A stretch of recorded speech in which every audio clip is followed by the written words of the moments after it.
My name's Carol, just a regular high school teacher with a love for old books and a quiet life. My world changed when I met David at the school fair. He was the main sponsor, the kind of guy who makes things happen without making a fuss about it. He had that quiet confidence and a smile that could light up the gloomiest day. It started with a thank you note I sent him for his generous contribution. He replied with invitation for coffee, saying it was the least he could do for the hard work we teachers were putting in. I remember walking into that coffee shop, my heart racing a bit, thinking, Carol, it's just coffee, not a moon landing. David was easy to talk to. We chatted about everything, from books to the best pizza in town. He had this way of making you feel like you were the only person in the room. Before we knew it, coffee turned into dinner, and dinners turned into weekends together. A few months in, he wanted me to meet his mother, Mrs. Winters. She's a bit old school, but she'll love you, he said. I was a bundle of nerves, wanting to make a good impression. I picked out my nicest dress and spent more time on my hair than I'd like to admit. The moment we walked into Mrs. Winters' living room, I felt her eyes on me like a hawk. So, you're the teacher David won't stop talking about, she said, her voice colder than I expected. I smiled, reached out for a handshake, but she just nodded, her eyes scanning me from head to toe. Dinner was an experience. Mrs. Winters had this way of talking where every compliment sounded like she was doing you a favor. That's an interesting dress, dear. Vintage shop? She said, her eyebrow raised just so. I felt my cheeks burn, but I managed a small thank you. It's one of my favorites. David squeezed my hand under the table, a silent hang in there, but the digs kept coming. A teacher, huh? Must be tough dealing with kids all day. Hope you don't bring that school discipline home. She chuckled, sipping her wine like it was the last one on earth. I really tried, to keep the conversation light, but it was like dancing on thin ice. David changed the topic, talked about his work, the weather, anything to steer away from the silent judgments being passed across the table. Fast forward a few months, and there I was, in a white dress, saying "I-do" to the man who made it all worth it. The wedding was a blur of laughter, tears, and dancing. Mrs. Winters was there, of course, dressed to the nines and handing out opinions like candy. Lovely ceremony, though I'd have gone for real flowers. Not these. What are these, dear plastic? She said, eyeing the decorations. We moved into David's home soon after. It was a beautiful place, cozy and welcoming, except for the chill I felt whenever Mrs. Winters was around. David assured me it would get better, that she just needed time to get used to me. Moving into David's home felt like stepping into a new world, one where every corner held a memory of Mrs. Winters' reign. It wasn't long before I got introduced to her morning ritual, the infamous inspection. It started like clockwork every morning. The minute the clock struck 10, the front door would creak open, and in she'd walk like the queen of her castle. Mrs. Winters had this air about her, like she owned every inch of the place. Her first move was always to slip on those pristine white gloves, snapping them tight like she was about to perform surgery. "Morning, Carol dear," she'd say, her voice dripping with a sweetness that never reached her eyes. "Just here to help you keep the place up to David's standards." I'd force a smile, my hands clenching the dish towel a bit too tight. "Thanks, Mrs. Winters, but I've got it covered." She'd tut and shake her head, already walking towards the living room. "Nonsense, dear. You're new to this. It takes a keen eye to keep a house like this." And then it'd begin. She'd glide from room to room, that white handkerchief in her hand sweeping over every surface. It was like watching some twisted ballet, her movements precise, calculated. "You see here, dear," she'd say, holding up the handkerchief, now with a faint smudge of dust. "This is what I'm talking about. Can't have David living in a dustbin, can we?" I bit my tongue, the words "it's not a dustbin" sitting at the tip, but I swallowed them down. David had asked me to play nice, and I was trying, really trying. The worst was the kitchen. That's my territory, I love cooking, always have. But she'd march in there like a general, inspecting the troops. "These pots aren't going to clean themselves, dear," she'd cluck, her fingers running over the rim of a saucepan I'd just washed. "It's clean, Mrs. Winters, I'd insist," my voice steady despite the storm inside. She'd hum, a sound that said, "I've heard better jokes." Well, we have different standards, I suppose. David's used to a certain way, you see. I'd nod, grinding my teeth so hard I was afraid I'd chip a tooth. It was the same every day. The living room, the bedrooms, even the bathrooms weren't spared. By the time she'd leave, I'd feel like a deflated balloon, all my energy sapped by her constant nitpicking. David would come home, all smiles and hugs, and I'd put on a brave face. "How was your day, love?" He'd ask, and I'd muster the brightest smile I could. "Oh, you know the usual." Mrs. Winters stopped by to give some helpful tips. I'd say, the word helpful taking all my acting skills to sound even remotely sincere. He'd frown, that wrinkle appearing between his brows. "I'll talk to her, Carol. She means, well, she just has her way, you know." I knew. Oh, how I knew. But what I didn't know was how long I could play this game, smiling through the inspections, biting back the words that screamed inside me. Saturday mornings should have been about lazy breakfasts and staying in pajamas till noon. But in our house, they were about one thing, the dreaded family dinner. It wasn't just any dinner. It was the weekly performance, with Mrs. Winters as the stern judge and me. Well, I was the hopeful contestant, always falling short. I'd be up at the crack of dawn, the kitchen my battlefield. Pots and pans clanged, the oven roared, and spices danced in the air. It was my attempt, week after week, to impress the unimpressible, Mrs. Winters. David, bless his heart, would stumble in half awake. "Need any help, love?" He'd ask, rubbing sleep from his eyes. I'd shoo him away with a spoon covered in sauce. "Go get ready. Your mom will be here any minute, and you know how she is about punctuality." He'd chuckle, a sound that held a mix of love and a hint of worry. "Yeah, if you're on time. You're late. That's her motto." The clock hadn't even struck 6 when we'd hear the sharp rap on the door. Showtime. Mrs. Winters and Mr. Winters would step in, him with his warm smile, her with her eyes already scanning for faults. "Smells good in here, Carol. What's on the menu today?" Mr. Winters would always start off with a compliment, his genuine kindness a stark contrast to his wife. Before I could answer, Mrs. Winters would chime in, her voice slicing through the warmth. "I hope it's not that casserole from last time. Remember, David, how you had that stomach ache?" David would wince, a silent plea in his eyes, begging me not to retort. "Mom, Carol's been working hard all day. Let's just enjoy the meal, yeah?" Dinner would be a tense affair. Mr. Winters would heap praises, his delicious "dear," and "you've outdone yourself, Carol," battling against Mrs. Winters's relentless critique. "This chicken is dry, dear. You really must learn to keep an eye on the oven," she'd say, pushing her barely touched plate away. I'd grit my teeth, forcing a polite, "I'll remember that for next time, Mrs. Winters." David would try to lighten the mood, his jokes a desperate attempt to bridge the widening gap at the table, but it was like throwing pebbles into a chasm, hoping for a bridge. And then, just when I thought I'd survived the worst, dessert would come, and with it, a fresh wave of critiques. "Is this pie supposed to be this? Crunchy?" Mrs. Winters would ask, the word crunchy sounding more like catastrophics. I'd swallow the lump in my throat, my reply a mix of wariness and defiance. "It's a family recipe, Mrs. Winters. It's always a hit." She'd raise an eyebrow, her gaze saying clearer than words, "Not in this family, dear." As they'd leave, Mr. Winters would give me a warm, encouraging hug, whispering, "Don't mind her, Carol. We all love your cooking." But Mrs. Winters's parting words would always be a reminder of the invisible scoreboard where I was always trilling. "Try harder next time, dear. A happy husband is a well-fed husband." The door would close behind them, and I'd stand there, a mix of frustration and defeat simmering inside. David would wrap his arms around me, his silence a mix of apology and solidarity.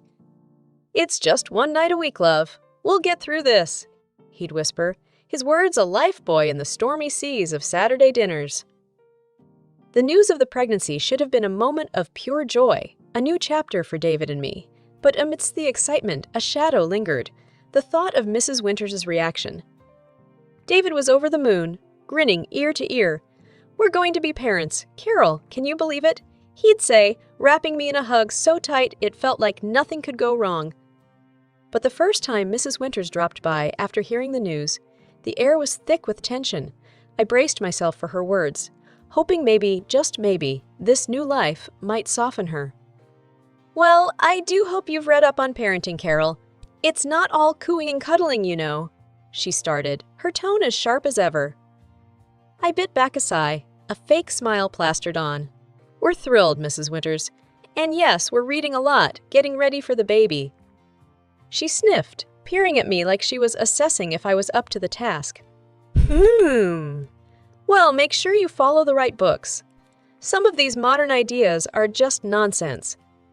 David squeezed my hand under the table, a silent message of support. But as the weeks turned into months, the pressure didn't ease. Mrs. Winters's visits became a litany of advice and thinly veiled criticism. You're not eating enough greens, Carol. You want the baby to be healthy, don't you? She'd say, eyeing my plate like it was a crime scene. Or make sure you're not being too lazy. Exercise is important, but don't overdo it. You wouldn't want to harm the baby. It was a no-win situation. Do too little and I was careless. Do too much and I was reckless. The breaking point came one quiet afternoon. Mrs. Winters had just left. Her parting words, make sure the nursery is painted soon. You don't want the baby coming home to an unready house, ringing in my ears. David found me in the nursery, the paint samples scatter around, tears streaming down my face. Carol, what's wrong? Talk to me, love, he said, his voice laced with worry. I let it all out. The frustration, the hurt, the exhaustion. I can't do this anymore, David. It's like I'm walking on eggshells in my own home, your mother. It's just too much. David's face hardened, a rare sight. I'll talk to her, Carol. This ends now. You and the baby are my priority. And he did. That evening, I heard hushed, tense voices from the living room. I couldn't make out the words, but the tone was clear. David was setting boundaries, fighting for our little family. The next day, Mrs. Winters's visits stopped. No more morning inspections, no more veiled insults. It was a relief, yet the silence felt heavy, charged with unsaid words and unresolved tensions. David was quieter too, his smiles not reaching his eyes. She's my mom, Carol. It hurts, but you and the baby come first. Always? I held him close, the future uncertain but our resolve clear. We were a team, and we'd face whatever came next, together. 7 years flew by since Lily, our little bundle of joy, came into our world. David was a doting father, his love for Lily shining in his every action. My father-in-law, a gentle soul, adored his granddaughter, his face lighting up with every giggle and every new word Lily spoke. But there was a chill that never thawed, a coldness that lingered in the air whenever Mrs. Winters was around. She kept her distance from Lily, her words as sharp as ever. Children should be seen and not heard, she'd say, dismissing Lily's cheerful chatter as nothing more than noise. Lily, with her big heart and innocent eyes, couldn't understand why her grandma wasn't like the ones in her storybooks. She'd try, in her own sweet way, to win over Mrs. Winters. Look, Grandma, I drew this for you, she'd say, holding up a crayon masterpiece. Mrs. Winters would barely glance at it, her voice devoid of warmth. That's nice, dear. Now go play, Grandma's busy. But Lily never lost her spirit. She found her passion early, cooking. The kitchen was her kingdom, her small hands skillfully mixing, stirring, and baking. Every weekend was a new adventure, her culinary creations a source of pride for us. Look, Daddy, I made cookies, she'd exclaim, her face beaming as she presented her latest work. David would scoop her up, his laughter filling the room. Chef Lily, you have outdone yourself! These are delicious! Even my father-in-law couldn't resist Lily's kitchen magic. My little chef, he'd say, his eyes twinkling as he took a bite, you'll be running your own restaurant in no time. Their words were a balm to Lily's soul, a stark contrast to the cold indifference she received from Mrs. Winters. But children have a resilience, a way of focusing on the love they receive, not the affection withheld. One evening, as Lily set the table, her latest culinary creation taking center stage, she looked up at me, her eyes serious. Mom, why doesn't Grandma like my cooking? Doesn't she like food? I knelt beside her, my heart aching with the innocence of her question. Sweetheart, Grandma, she's just different. But your cooking is wonderful, and Daddy and Grandpa and I, we love it. That's what matters, right? Lily nodded, her smile returning, the shadow of Mrs. Winters's indifference brushed aside by the love of those who mattered most. The Christmas invite from Mrs. Winters was a surprise, but Lily's excitement at the chance to showcase her cooking made us accept. Together, we baked gingerbread and apple pie, her little hands working diligently, her eyes sparkling with pride. "Grandma and everyone are gonna love these, right, Mom?" she'd ask, her confidence as warm as the oven. "Absolutely, sweetheart," I'd reassure her, though a part of me dreaded the unpredictable tides of Mrs. Winters's approval. Arriving at the bustling house, we placed our dishes on the grand Christmas table, an array of colors and smells that promised a feast. Lily's face was a picture of joy and anticipation as we mingled, catching up with relatives we hadn't seen in ages. But as we settled at the table, ready to share the meal and the joy of the season, Lily's excitement turned to confusion, then distress. "Mom, where's our gingerbread and pie?" she whispered, her small voice trembling.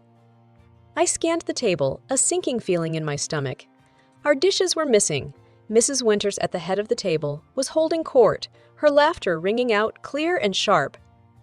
I approached her, my voice firm but polite. "Mrs. Winters, the dishes Lily and I brought, where are they?" Her laughter cut through the festive hum, cold and piercing. "Oh, those." "I tossed them out, dear. We can't risk serving just anything to our guests, can we?" The room fell silent, the air heavy with shock and disbelief. Lily's eyes filled with tears, her dream of sharing her love through her cooking dashed in an instant.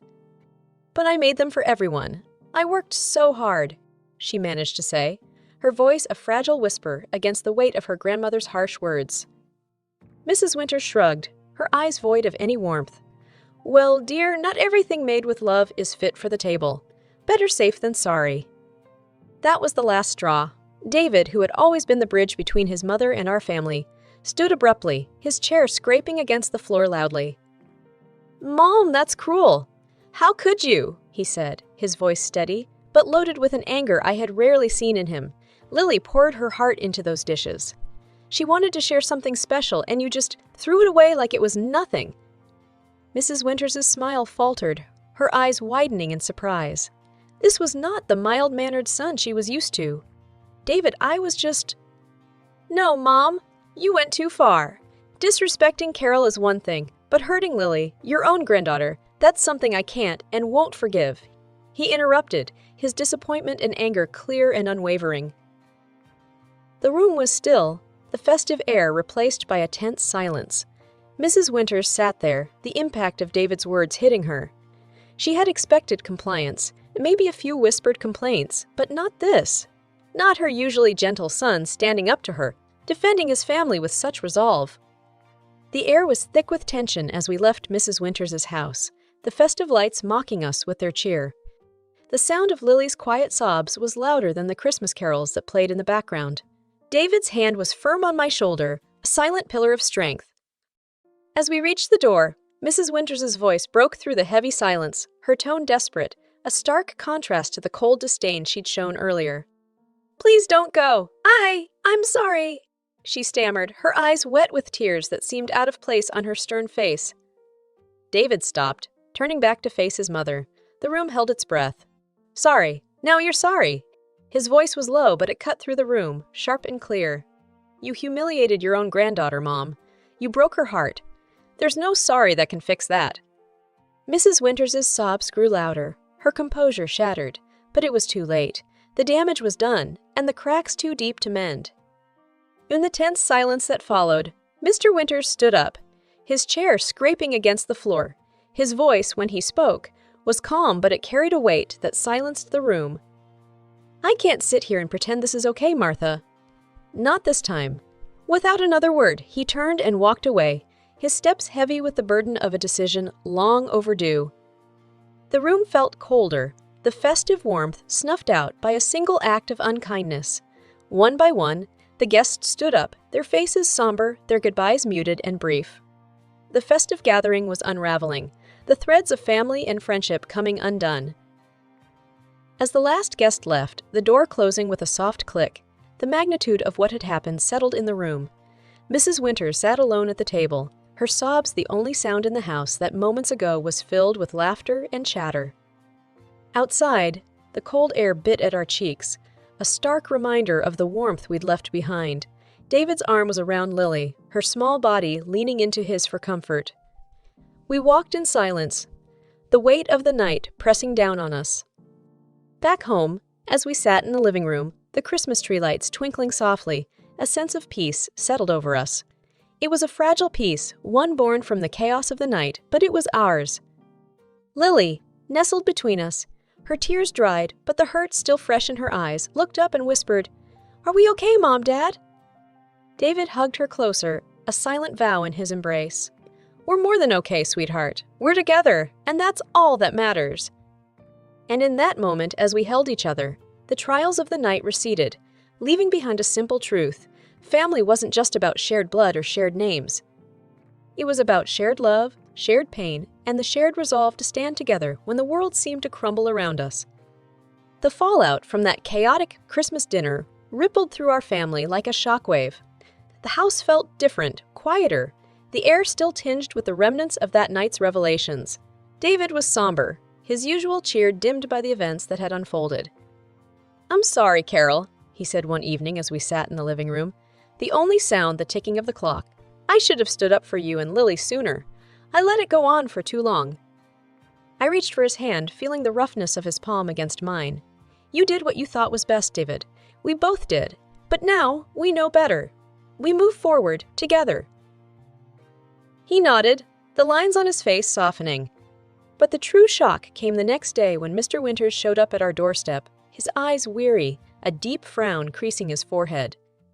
"Can I come in?" he asked, his voice barely above a whisper. David opened the door wider, concern etched on his face. "Of course, Dad. Is everything okay?" Mr. Winters took a seat, his hands clasped tightly in front of him. "I've been doing a lot of thinking since Christmas," he started, his voice trailing off. We waited, the tension thick in the air. Finally, he looked up, his eyes meeting ours. "I can't believe Martha could be so cruel, so heartless to her own granddaughter. I never imagined she could go that far." David shifted in his seat, the weight of his father's words heavy on his shoulders. "Dad, Mr. Winters raised a hand, stopping him mid-sentence. "No, David, I should have seen it, should have done something sooner. But I didn't, and now I'm thinking about a divorce." The word hung in the air, heavy and unexpected. Divorce wasn't a word thrown around lightly in our family, and coming from Mr. Winters, it was a bombshell. "Divorce!" David echoed, disbelief coloring his tone. Mr. Winters nodded, a resolute look on his face. "I can't be with someone who shows such cruelty, not just to Carol and Lily, but to her own family. I've turned a blind eye for too long, hoping things would change. But after what happened at Christmas, I can't ignore it anymore." We sat in silence, each lost in our thoughts. The decision was monumental, not just for Mr. Winters, but for all of us. It was a line in the sand, a declaration that enough was enough. "Whatever you decide, Dad, we're here for you," David said, his voice firm. "You've always been there for us, and that won't change." Mr. Winters smiled, a weary, sad smile. "Thank you, son. That means more than you know." In the days that followed, our family found a new rhythm, a new way of being. The shadows of the past lingered, but so did the promise of a fresh start, a chance to build something stronger and more resilient from the broken pieces. Lily's laughter returned, filling the house with a warmth that pushed back the darkness. And as we sat together, the three of us with Mr. Winters now a more frequent visitor, I realized that family wasn't about tolerating the intolerable. It was about standing up for each other, about choosing love and respect over blood and tradition. In the quiet moments, when the night wrapped the world in its embrace, I'd look at my little family and know that, despite the storms we'd weathered, we were stronger together. And no amount of cruelty or coldness could ever change that.